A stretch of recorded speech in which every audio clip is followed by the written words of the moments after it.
Control and the limits of law. Striking a balance. In any society, respecting the boundaries of control and law is essential.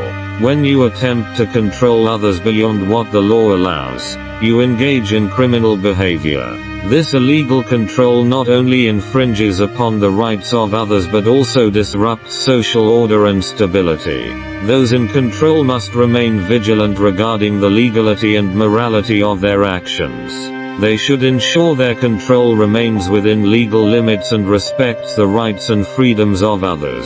Excessive control can lead to oppression and exploitation of those being controlled, thereby harming the overall fairness and harmony of society.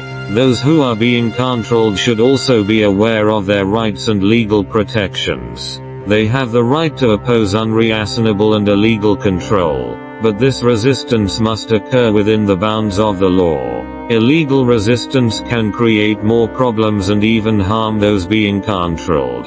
A balance must be struck between control and being controlled, with the law serving as the foundation. The law provides guidelines and limits on behavior to ensure the protection of individuals and groups' rights. When both controllers and those being controlled abide by the law, we can establish a fair and stable society. Controllers should actively seek dialogue and communication with those they control, respecting their opinions and choices.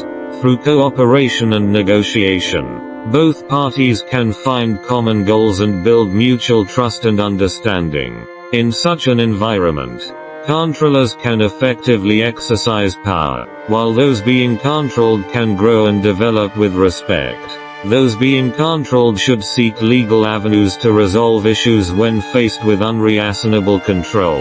They can protect their rights through lawful protest or litigation. This approach not only helps protect their own interests but also promotes societal fairness and justice. Controllers must reflect on their actions to ensure everything they do aligns with legal and ethical standards. They must remember that their power stems from the law, not from any perceived absolute authority.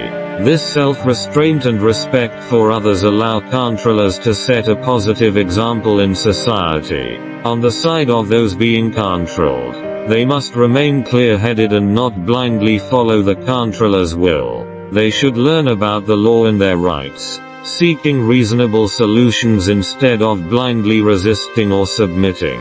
By doing so, they can find their place and goals in the complex social environment. Moreover, both controllers and those being controlled must work together in this complex relationship to respect the law and each other's rights while balancing control and being controlled.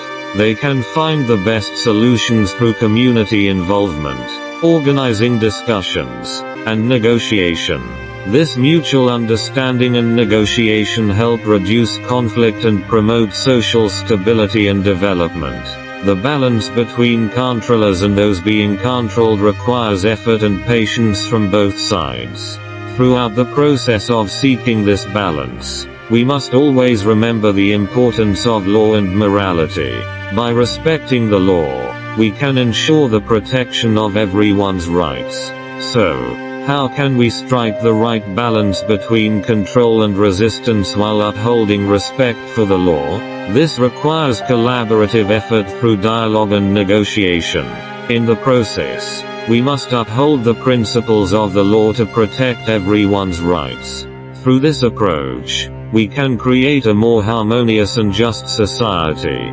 How can we find the best balance between control and resistance while maintaining respect for the law?